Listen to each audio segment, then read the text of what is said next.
So guys, before we get started, don't forget we do have that amazing discount code thanks to Tier 0 Games going on right now. And all you have to do is put in ZWGames5 to get 5% discount on your total order at tier0games.com. The links will be in the description below. What's up YouTube, Dal here from Dispels Games, bringing you today a YUGIOH deck profile. Now Rikkas were the third art type to come out in Secret Slayers, and it had not been making as many headlines as of course Eldritch and Adamantipator's because it isn't as powerful. However, on the other side of the spectrum, it is a lot cheaper to make, they look incredibly beautiful, and the deck can actually do some good things. They're getting more support in the future, already confirmed as well.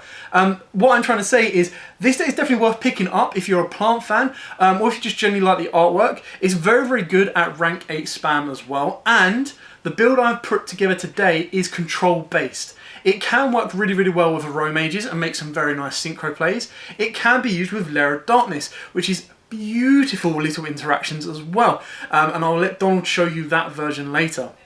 With that said and done, please smash the like button, hit the notification bell and subscribe so you do not miss out on anything. And today I'm going to bring you Rikkas. Now, like I said, Rikkas look the best in my opinion, and I know that's coming up against Adamantipator's and of course Eldritch, which also look awesome. But just the sheer beauty and then the detail in the back of the cards as well. So you can see like the little flower there as well, the umbrellas, and like filigree as well. They look awesome. Now a lot of people actually wrote these off, and quite rightly so. They're not as powerful as Adamantipator's. They're not going to put up like a full negate board. They're not going to be Eldritch and control you throughout. But this build is actually going to get quite close between the two of them. It's got the ability to spin out monsters quite nicely and easily. It also has the ability to control your opponent. Now the idea, the way you want to control your opponent is with Teardrop, and control your opponent with some other cards I've put in the deck. The best thing about this as well is it's probably the most complete one that you can make from Secret Slayers itself. So if you were just to buy Secret Slayers and not put any additional outside cards into it, you can get pretty close to this build as well. So, I've done enough yapping, let's get onto the profile and explain everything I've got as we go through it. So we play triple Snowdrop the Rikka Fairy. This is the most important main deck monster that you have. Second only, or close second, is Rikka Petal. Now, Snowdrop is awesome because the way Snowdrop works is you tribute one plant monster, special summon this card, both this card and one other plant monster from your hand. You can't special summon monsters for the rest of the turn except plants, but luckily it says for the rest of the turn, so you're okay. You can use this card's effect to target one plant monster. All plant monsters you currently control become that monster's level until the end of the turn. So you target Rikka, Snowdrop, and they all become level 8s. Rank 8 spam of plant monsters, people. So that is why Snowdrop, is the most important. And then second is Rikka. Arguably, you probably say Rikka is more important, but if I play if I play Petal, there's more options for my opponent to negate and disrupt this. Whereas with Snowdrop, because it activates in the hand, it's a little bit harder for your opponent to kind of deal with. So Petal, during your main phase, you can take one Rikka monster from your deck, except itself, and either add it to your hand or send it to the graveyard. Also, you cannot special summon monsters for the rest of the turn except plant monsters. During your opponent's end phase, while this card is in the graveyard, if you control no monsters, or all monsters you control are plant monsters, you can special summon this card. So you can actually recur it insanely consistently. But the combo just between these two is insane. So like, as long as you've got another plant monster in hand, you go normal summon Petal, Petal search out Snowdrop, Snowdrop tribute Petal, special summon itself down and any other plant you have in hand, because it does say any other plant. So you can actually play Mardell, which is insane because then that nets you another plant. So consistently searching. But then Snowdrop will come down, Snowdrop can target herself and another plant, make it level 8, overlay them straight away into your Teardrop, and Teardrop is probably one of the best control monsters you've got for your extra deck.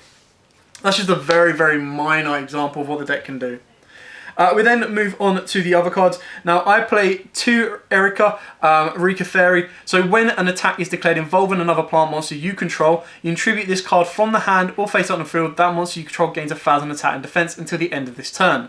If a plant monster or monsters you control is tributed while this card is in the graveyard, except during the damage step, you can special summon this card in defense position, but banish it when it leaves the field. It's a level 6. It can recur itself, but the idea is that a lot of people are going to go, I have no idea what these cards do, so I'm not going to read them, I'm not going to care, I'm going to attack anyway. And you just go, cool, damage step, drop for AK, and then your opponent just goes, yeah, that sucks. So it's just a surprise factor, but 2 is insane, because get it to the graveyard, bring it back, then you can either boost it again, or you just boost him from hand. The other kind of big one that we play at 1 is the 1 Hellebore. Again, when your opponent activates a monster effect that targets a monster or monsters you control, while you control a Rikka monster, quick effect, tribute this card from the hand or face up from the field, negate the effect. If this card is in the graveyard, you tribute 1 plant monster, special summon this card in defense position, but banish it when it leaves the field. Now, 9 out of 10, you're going to be using these monsters as overlay units, so they're not going to really get banished that consistently, so you haven't got to worry about that. The reason this isn't bumped up more is because it's monster effects that targets. Not so much, like if it can stop Imperm as well, great. One tech card you can play is Rose Lover, because then that can protect your other cards from Imperm, which is nice. We then got Double Primula. This one, I kind of, if I was going for the rank 4 toolbox to go into Toad and Shark and Toad, I'd bump her up to 3. But her at 2 is more than enough for what I need in this build. So if a monster or monsters you control is tributed, etc. during damage step, you special summon this card from the hand in defense position. Target 2 plant monsters you control, increase their levels by 2 until the end of this turn. So that can then target itself, make it level 6. You can make another level 4 a level 6, or of course you make 2 level 6s 8s, vice versa. So it just gives you the access to get into your rank 8 and rank 6s from your extra deck as well. Double Mundan, you contribute 1 plant monster, special summon this card from your hand. If this card is normal or special summoned by the effect of a plant monster, you can add 1 Rikka spell or trap from your deck to your hand. So again, consistently. You can only use them once per turn, and you do have a finite amount of Rikka spells at the moment. I keep on Rikkas, like Bleach, Rikka, but yeah, so this one gets you the spells and traps. You can see the consistency of it. You want to be careful though, because you don't want to brick your hand with too many, so 2 is more than enough. And the last one that we play is the 1 Silemen. You contribute this card from your hand or face up, then target up to 2 plant monsters you control, reduce their levels by 2 until the end of the turn. During the end phase, if this card is in the graveyard because it was tributed and sent there this turn, you special summon it, but banish it when it leaves the field. So its revival effect isn't great because you can't then use and abuse it unless you're going into like an IP, but 1 is more than enough. Now, there are a couple of profiles out there that are playing Evil Fawn. I don't own Evil Fawn. Personally, I'm quite happy that I don't, because it's not something that I would want to consider for this build. It's good, but in this build I don't need it, which means I don't need to play like Solar Nutrient either. I'm then teching in the 1 Gigaplant just because it's funny. What Gigaplant's really, really good is you don't rely on your normal summon a lot.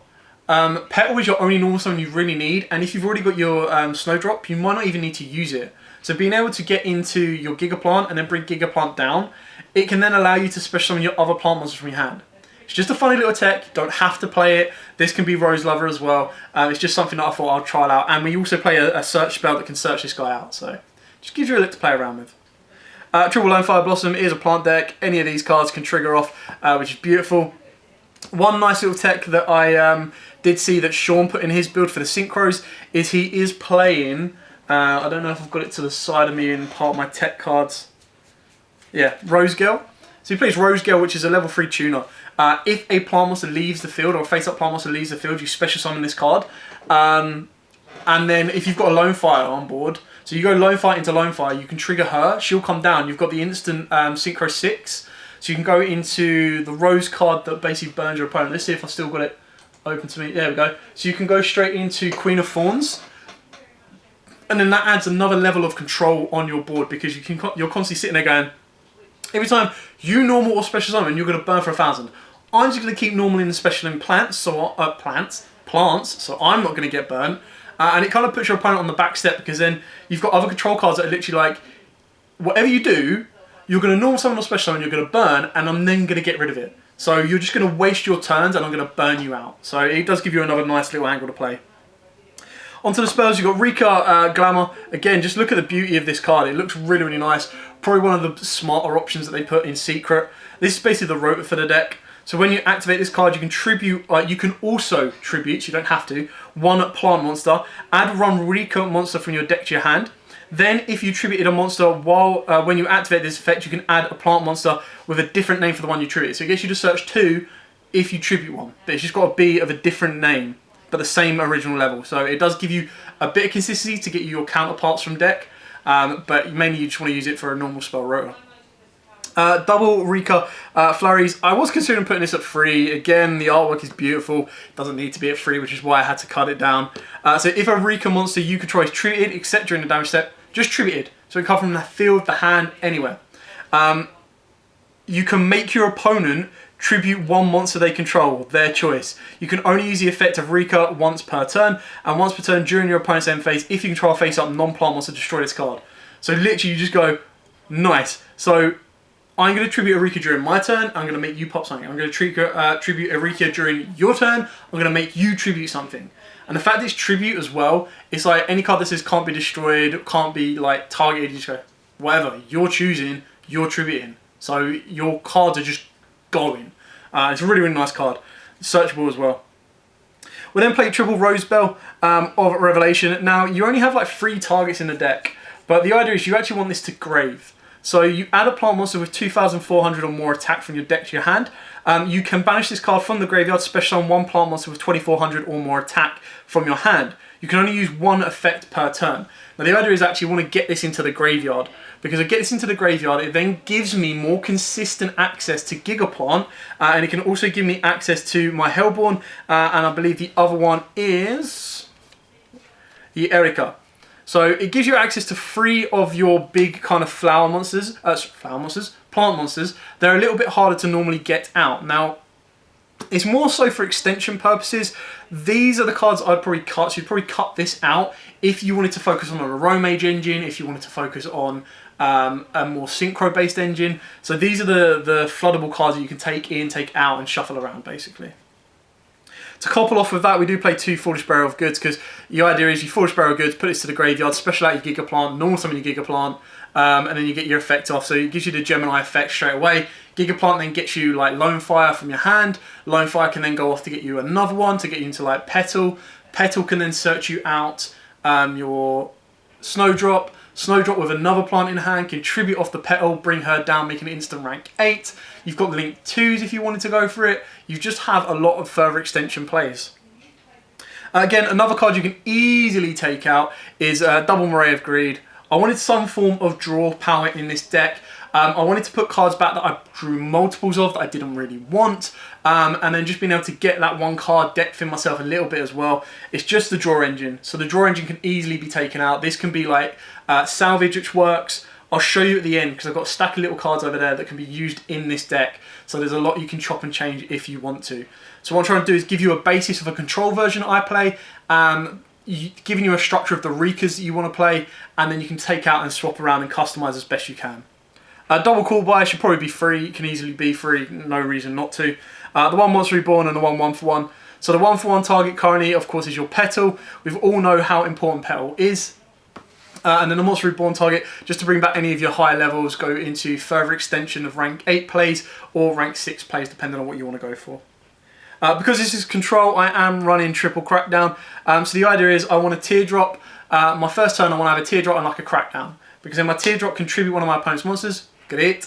My Crackdown can then steal one of my opponent's monsters, and then Crackdown works insanely well with a card in the extra deck, which you should all know by now because I love this card to death. And I'll show you to it when we get to it as well. And the best thing about this deck is it actually has, even though Mind Control's at 1, this deck can technically play 4 Mind Controls. It's insane. And then the last traps we play is double Rikka Sheet and the 1 Rikka Tranquility. So Sheet is target 1 face-up monster your opponent controls. Also, you contribute 1 plant monster. Players cannot activate that face-up monster's effects on the field this turn. Then, if you tributed a monster when this card was activated, take control of that monster until the end phase. That's the only downside, is it is an end phase effect. But if you sit on this, for example, let's say your opponent goes, alright, okay, I've cleared your board off, I've left you with a back row, and I've got an Appaloosa, pass. You go, cool. Sheet, target Appaloosa, take Appaloosa. So it just gives you a bit of defensive play. You can use it during your opponent's turn, but the reason I put Crackdown in there is because I want Crackdown to keep the monster. This one you don't want to use during your turn, because like the whole idea is you're going to want to negate their effect. It's like an imperm. It's a searchable imperm for the deck. Negate the effect is the first priority. Then if you want to steal it because they're trying to go into like XYZ plays, link plays, whatever, then you've got that extra level. And because it's optional to tribute the monster, to take it, it does become a plant. I believe it becomes a plant. Yeah, it becomes a plant monster until the end phase. So you then have the effects to tribute it, get rid of it with some of your other Rikia effects as well. So it gives you a bit of synergy, but if you want to use it for extension, you do it during your turn. If you want to use it for interruption, you do it during your opponent's turn. Tranquility, when you activate this card, you can also tribute one plant monster, special summon one Rikka monster from your graveyard in defense position. Then if you tributed a monster, when this card was activated, you can special summon one plant monster from your graveyard. So it's a call by the grave or back to the front. If you decided to tribute a monster, you can bring back 2 cards. And it's not just a Rikka card, it brings back any plant card. So you can kind of see the synergy and the way this works. So that's it for the main deck. Before I show you the extra deck, I'm just going to show you the cards that I think are nice little techs that you can play around with the deck as well. So we've got the Rose Lover. So you banish this card from the graveyard, and then you special on one plant monster from your hand, and if you do, it's unaffected by your opponent's trap effects this turn, so can get round imperm. It's a nice little tech. Barrier Statue of Torrent. So if you haven't seen it yet, there's the YUGIOH combo, so that when your opponent is playing Adamantipator's, and they go Needle Fiber effect, special summon from deck, you can actually reveal YUGIOH. YUGIOH will then special summon herself, and then that will let you special summon Barrier Statue from the deck. That shuts your opponent down. All your monsters are water, so you can continue to go ham and beat the board out. It locks your opponent out and then you go ham. So it is a nice little combo that you can either side in or main if you feel you're going to come up against a lot of Adamant players. I think it can actually work against, Eldritch as well if they use Despot, because they use Despot's effect, special summon from the deck. And then they also use any of the Eldritch spells or traps that bring them from deck as well. So it does give you a nice little form of kind of lockdown protection. Silent Angler. Now this needs to be like one of the last things you do, but this just helps for the Shark Toad combo. It's all it's there for. The Rose Girl that I noticed that Sean played, which is very, very interesting tech. Like I said, if a face-up plant monster you control is sent to the graveyard, except during the damage step, special on this card from the hand. If a plant monster is on the field, you can add this card back to the hand. You can only use one Rose effect per turn, so it gives you access to the tuners. Quite consistent as well. And the final monster is Cactus Bouncer. Now this actually couples off with Arome's Jasmine, because the idea is Jasmine gives you an additional normal summon, so you normal summon Jasmine, additional normal, Cactus Bouncer, your opponent is locked out. They can't special summon anything except plants. Barrier Statue is probably a little bit better than that, but it's not as strong, and it can be dropped during your opponent's turn. Just depends on what angle you want to go. For the spells, we've got stuff like Mark of the Rose. Activate this card by banishing one plant monster from your graveyard, then target one face-up monster your opponent controls equipped to this card. So this gives you access to the rank 6 I play on my extra deck, which is kind of like, yeah, cool, I'm going to mind control anything you've got, and I'm going to use it for my own evil deeds. So it does give you an option. Salvage, so a lot of your monsters are actually less than 1500 attack. So you just get target 2 water monsters with 15 less, doesn't matter what the level. So it lets you add back your Snowdrop, it lets you add back your Petal, it just gives you a bit of recurrence back to the hand. And then finally the Polyneices. So when a monster's would be normal summoned or special summoned, or a spell trap is activated, you treat one plant monster, negate the summon, or activation if you do destroy that card. So again, triggers off your Rikka effects, and lets you extend further. So it's just a couple little tech cards. This came in Secret Slayers, so did Rose Lover, and Rose Girl came in Eternity Code. So if you want to keep this relevant and be like, I only want to buy a Secret Slayers box, I only want to do this, I want to build the deck, you can do. Onto the extra deck. Beautiful, beautiful extra deck, including 2 Teardrops. This is a short print, sadly, I'm sorry. And 2 Kazashi. So Teardrop was a short print, I only got 2 from 6 boxes. No one heard that. Really cool card, it's only cheap, it's like a 10 quid card. So definitely pick it up while you can. Kanzashi. Again, insanely good. So both these cards look beautiful and are very, very powerful as well. So Teardrop, you detach one material from this card, then target one monster on the field. Tribute it. This is a quick effect if this card has a plant monster as material. You're gonna have plant monsters as material. You can only use each effect once per turn. Each time a monster is tributed, this card gains 200 attack until the end of the turn. So her own effect is gonna make her a 3k card. And then any of your other monsters that you're tributing as quick effects, it's gonna bump her up even higher. Kanashi, if a monster or monsters is tributed, except during a damage step, you detach one material from this card, target one monster in either graveyard, special summon it, but negate its effects. Also, it becomes a plant monster. If a plant monster or monsters you control would be destroyed by battle or card effect, you tribute one plant monster from your hand or field instead. Go and use each effect once per turn. So the idea is, if and it can happen, you set your board up on this and this. Rikka can then tribute one of your opponent's monsters, and then Kanzashi can then bring that one back. And it's kind of nice if your opponent wants to make some like graveyard shenanigans. So it just gives you another level of control. Beautiful cards, and really, really cool for the deck as well. For the rest of the rank 8s, the number 90 Galaxy Eyes Photon, the Ozzy, the Sylveon High Protector, Dingrisu, probably one of the best rank 8s, arguably not to play it. It can protect all your stuff from being destroyed, which is nice. Your number 1 target, you're going to go into Teardrop. Ozzy, because it's a plant, if you lock yourself into plants, can be very, very nice to kind of brick your opponent and stack their deck. Galaxy Eyes gives you the monster effect negation as well, and then Dingrisu gives you the whole battle effect negation. Now, this is 16 cards at the moment, but it's just alternatives. So one other card that I haven't put in here yet is Hope Harbinger. Now that is instead of Galaxy Eyes Photon, entirely up to you on the route you want to go with it. And then Dingrisu or number 24 Dragless, the Vampiric Dragon. I just love this card. It's a little bit more relevant now that we're in Martial 5 because it means there's going to be more XYZs, fusions and synchros. But because of his effect, he is a little bit irrelevant towards Link monsters. But I mean, just look at this card. Like, beautiful card. Anyway, that's an option for you to play. The card that I fall in love with every single time I play it is Damhir Vampire Sheridan. This card is so good, and in a deck like this, it's even better. So, if you wanted to play Mark of the Rose, you steal any of your opponent's monsters that has a level, and you go, I'm going to use that on my level 6 plant and make Dampier, and then Dampier is going to start stealing your stuff from the graveyard. I'm going to activate Crackdown and use that monster for Dampier and start stealing stuff from your graveyard. I'm going to activate Sheets during my turn, negate something, steal it, as long as it's got a level, I'm going to use it to make Vampire. Beautiful, beautiful synergy, and it just works nicely. I love the card, and as long as you make him first before you use Petal or Snowdrop's effect, you're not locked out of the extra deck. You're not locked into plants, so you've got a lot of freedom there. Moving on to the Link monsters, you've got the one Aromage Jasmine, quite straightforward, and the Relinquish Anima. Relinquish Anima, you've got, if you played Rose Lover, is another option. So you go Rose Lover into Amina, then banish Rose Lover, special summon one from hand. Jasmine, I'm not relying much on this engine because there's no guarantee my life points is always going to be higher than my opponent's. So you've got to be careful on this one. Their effects really go off if your life points are higher.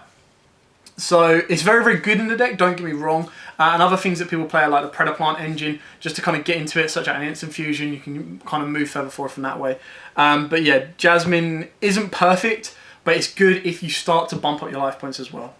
And then we've just got a utility box, basically, of IP Masquerena, Nightmare Unicorn, Nightmare Phoenix, Boral Sword, and Appaloosa. So these are literally here that I have to make an IP and pass. Not like on its own, but you make IP, you bring down 2 plant monsters, and you'd rather go into either an Avramax if you wanted to, or you go into an Appaloosa for your defensive plays, or you go for a Boral Sword for your OTK plays. So it just gives you a bit of versatility. Doesn't have to be played. I mean, people even play Extravagance in this deck because the extra deck is quite loose. Like, the only card you need to worry about getting into is your Teardrop and your Kanzashi, and then any other plant monsters that you want to focus on.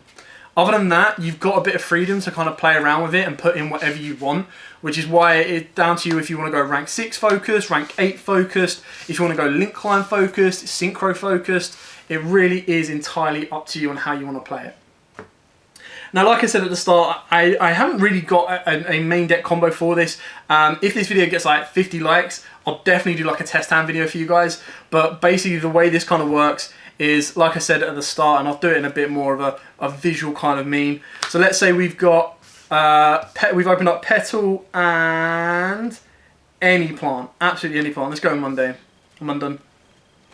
You normal summon Petal. Petal's effect to add your Snowdrop. You use Snowdrop's effect in, oh, there you go. So Petal to add Snowdrop. I'll zoom this out a little bit. There we go. To add Snowdrop, and then you use Snowdrop's effect to tribute Petal. Special summon down Snowdrop and the Mundane. Now, obviously, you've got the additional effects here that you can start searching out a Rikka Sperm Trap, but this one we're just using as any plant monster in your hand. Use the effect of this to make this an 8, or you can make her a 6 if you want to, entirely up to you. and then you go straight into Teardrop. So that's one form of interruption from 2 cards. You still have 3 cards in your opening hand. So those 3 cards could be any form of extension. Plus, if you did have Mundan, you're going to get an extension because you get to search out any Rikia spell and traps. You can go into Tranquility, you can go into Sheets, you can go into Glamour. Anything you want can kind of extend your hand and bring your hand even more control-based plays. But that's kind of like the simple breakdown of what this deck can do. And I'm super looking forward to actually playing this and giving it like a proper run out. Please, can this virus go away so we can play physical play once more? Anyway, that is it for the Rikia, or I keep calling it Rikia deck profile.